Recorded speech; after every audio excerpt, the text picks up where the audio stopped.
Today we are going to talk about the exposure triangle. And the exposure triangle is a good name for what the exposure triangle is, because the exposure triangle has a lot to do with exposure. Every single component of the exposure triangle has to do with exposure, but it also has to do with other things. And what I want us to focus on today is the idea that the exposure triangle is a bunch of ways to change the character of your image. So first we're going to start with shutter speed, and let's look at some photos to demonstrate what I'm talking about, because we photographers tend to need some visual help. By the way, all the very talented photographers mentioned in this video are listed below, and I would encourage you to check them out and give them some love. Okay, shutter speed. Now shutter speed is how quickly the little doors in front of your sensor open and close. The longer the doors are open, I guess it should be more like this. The longer the doors are open, the more light can come in and hit the sensor.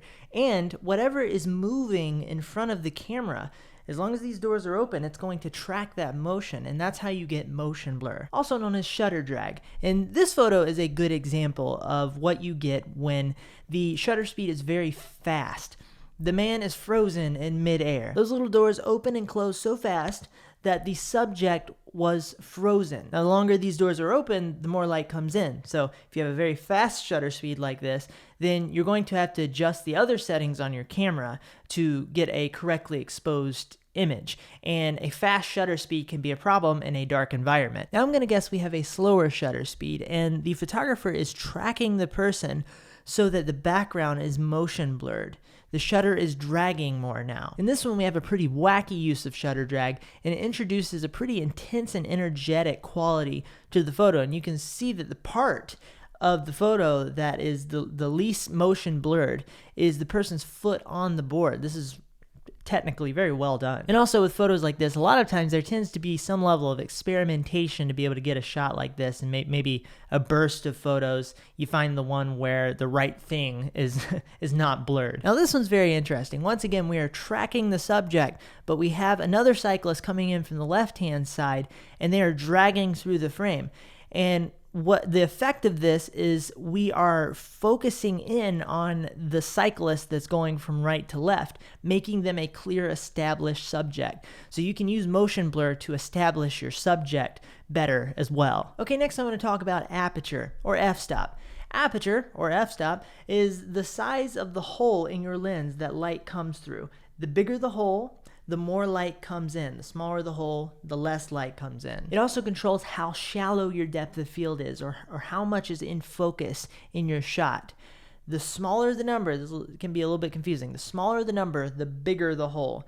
The bigger the number, the smaller the hole. Let us look at some photos to demonstrate this.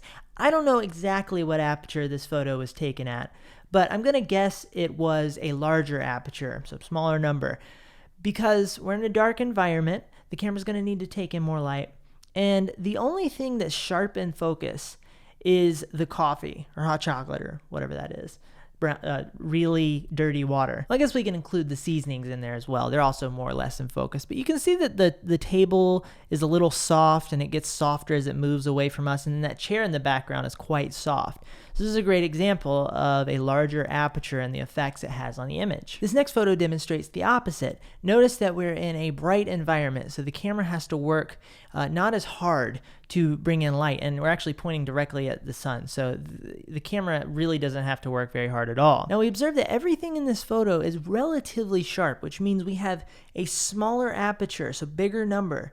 And another thing that we notice that's a fun feature of a smaller aperture is we have a little starburst on the sun. Now, if you really want to accentuate this, go to like f22.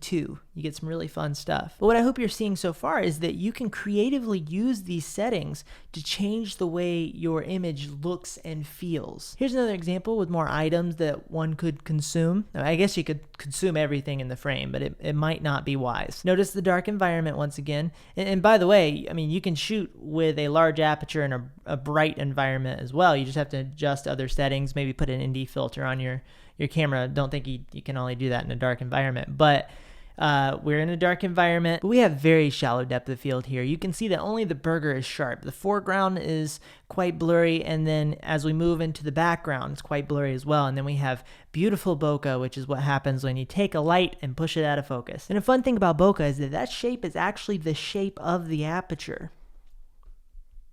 Isn't nature neat? Here's another example. We have some foods in the foreground and a person in the background. Bit of a darker environment once again. And one of the interesting things about this photo is that even though the foods in the foreground are in focus, the person in the background, because a person's face is such a strong presence in a photo, it actually makes that person into another subject in the shot.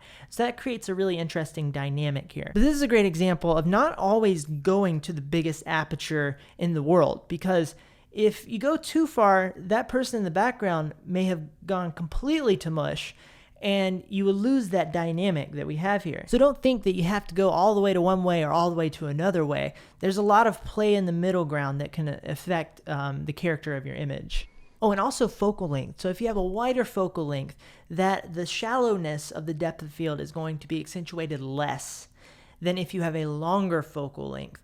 And also the proximity of your subject to you, if they're further away, it's going to be accentuated less. If they're closer, it's going to be accentuated more. Okay, finally, let's talk about ISO. ISO, plainly put, as is all of these things we're talking about today, is how sensitive your camera is to the light that is hitting the sensor. So with shutter speed and aperture, we're controlling how much light is coming in. With ISO, we're controlling the sensitivity of your camera to that light. And what's happening is when you have to push your ISO higher, you're pushing your camera harder in a sense. And that's creating some different effects for your image.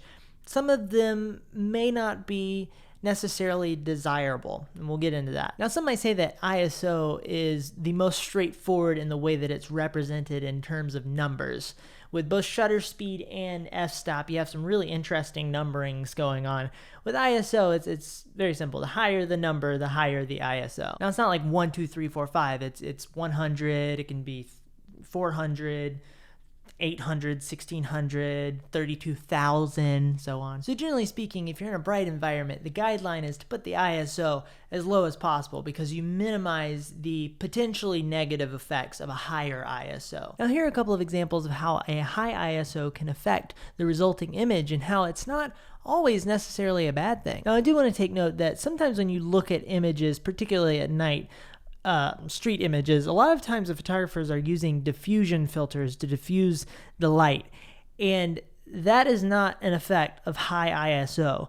That is the effect of putting a filter on your lens. But what we see here when we look closely at this photo is noise, and it could also be mixed in with some grain that was added in editing afterwards, because photographers like to emulate film grain, because film actually handles low light at higher ISOs in a very different way. It creates grain that is often quite pleasing. I mean, you know, it's up to your taste, but I love some good film grain.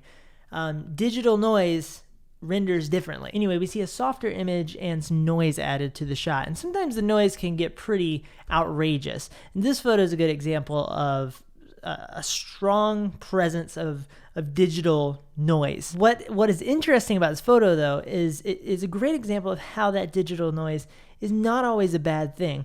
I think this looks really interesting. This image is actually really beautiful, and it's a great example of how if you decide to limit yourself technically, you can also limit yourself creatively in the process. So don't be scared of high ISOs. And this photo is a great example of how film handles high ISOs very differently than digital. You can see that there's an interesting greenish hue to the shadows, color shifting happening, and there's this beautiful film grain on there. It's just delicious. And finally, I'll show you this one. When you decide to use very high ISOs in the digital world, this is the type of result you get. This was the highest ISO that my camera could muster, 406,900.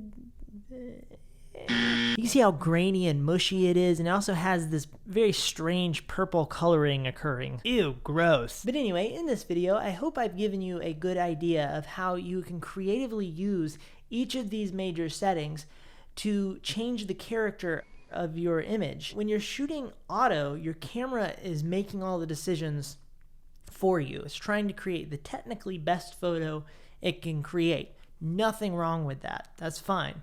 But you open yourself up to a very different world when you switch over to manual. But with all that said, that's it for this video. If you enjoyed this video, there's a like button for that. And if you like what I'm up to around here, there's a subscribe button for that. Please feel free to comment below or leave questions. I'd be happy to engage with you guys. Thank you so much for watching. I hope you have a great day and that you do not hit your toe on anything. Goodbye.